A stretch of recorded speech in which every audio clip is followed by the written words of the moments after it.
आपने ध्यान दिया कि आप कितना कम खुश रहते हैं, कितना कम हंसते हैं, या शायद हंसते ही ना हो।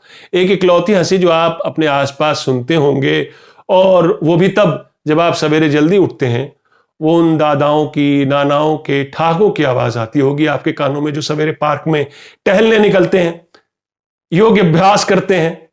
इसी अभ्यास के क्रम में वो जोर जोर से हंसते भी हैं। याद रखिएगा, वो भी उनके अभ्यास का हिस्सा है, नेचुरल हंसी नहीं है। वो वाकई खुश है या नहीं, उनके ठहाकों से इसका अंदाजा लगाना मुश्किल है। आप पूछेंगे कि खुश रहने का कोई कारण हो तो बताइए। पेट्रोल और डीजल के दाम रिकॉर्ड तोड़ चुके हैं। खाने पीने के वस्तुएं, उनके दाम आसमान छू रहे हैं। देश आर्थिक संकट से अभी भी गुजर रहा है। कोरोना लाखों नौकरियां खा चुका है। युवाओं को नौकरियां नहीं मिल रही हैं। किसान अनाज की न्यूनतम कीमत के लिए भी संघर्ष कर रहा। कैंपस में स्टूडेंट्स और फैकल्टी डर के साए में जी रहे। माइनॉरिटीज उग्र बहुसंख्यकवाद के शिकार बनाए जा रहे। अपने अधिकारों के लिए लड़ते नागरिक देशद्रोही करार दिए जा रहे। इश्क करना भी अपराध माना जा रहा है। ऐसे माहौल में खुश कैसे रह सकता है कोई? खुश रहना भी एक चैलेंज है कि नहीं? यही बात तो United nation sustainable development solutions network की ताजा रिपोर्ट भी कह रही है। 149 देशों में सर्वे हुआ कि उन देशों में लोग कितने खुश हैं। उन देशों का हैप्पीनेस इंडेक्स नापा गया।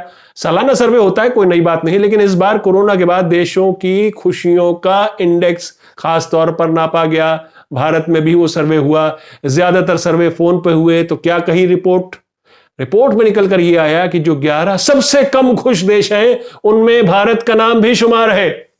149 देशों में भारत का स्थान है 139 हम टॉप के 10-11 देशों में नहीं, नीचे के 11 सबसे कम खुश देशों में शुमार हैं।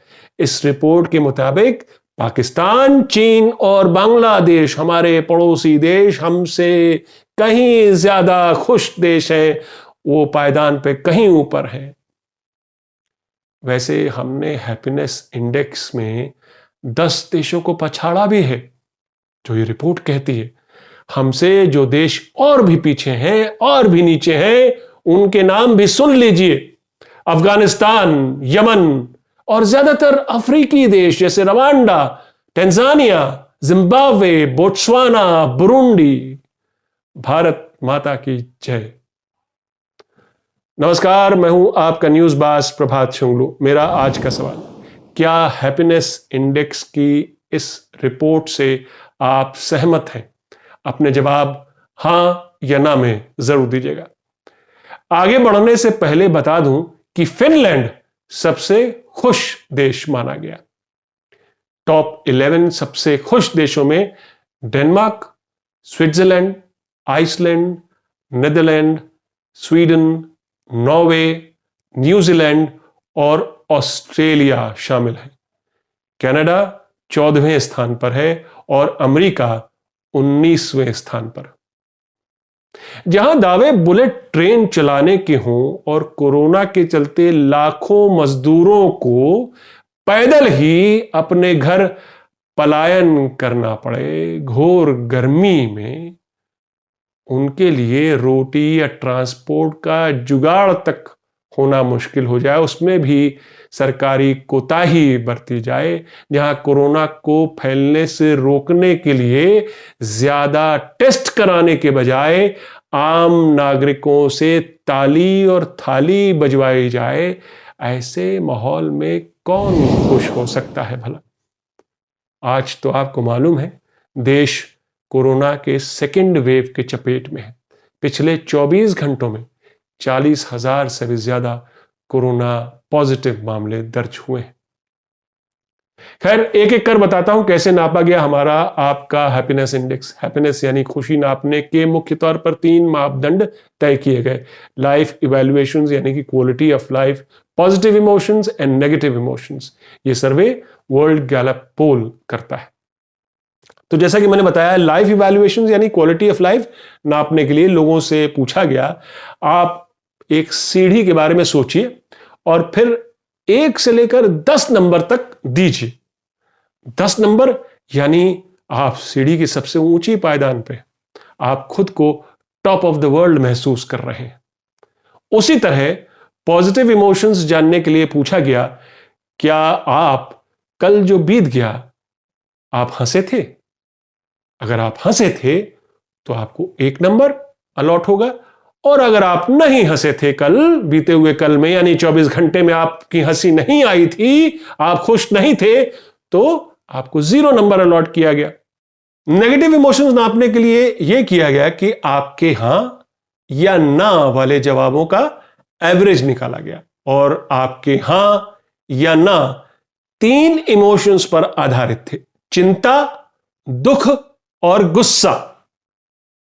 गैलप पोल्स के इन रिजल्ट्स का फिर हर देश के दूसरे फैक्टर्स जैसे जीडीपी और सोशल सिक्योरिटी के मुकाबले भी उसका विश्लेषण किया गया, यानी कि ये 2 फैक्टर्स भी कोरिलेट करके इस सर्वे रिपोर्ट के आंकड़ों को कोरिलेट किया गया इन 2 फैक्टर्स से, कि इनके मुकाबले कहां ठहरते हैं, इनके मुकाबले भी जरा विश्लेषण करते हैं।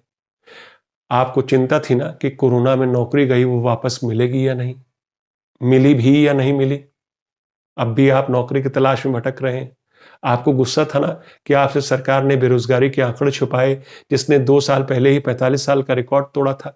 आपको चिंता थी ना कि भारत का जीडीपी -24 ग्रोथ में गया है, कब तक उबर पाएंगे हम इससे, इसको लेकर चिंता थी ना। दुख था ना कि कोरोना टेस्ट बढ़ाने के बजाय आपसे सरकार घरों में दिए जलवा रही है, ताली थाली बजवा रही है, जब आपके अपने परिवार में, आपके आसपास के समाज में और आपके दोस्तों के बीच से आए दिन बुरी खबर आ रही थी।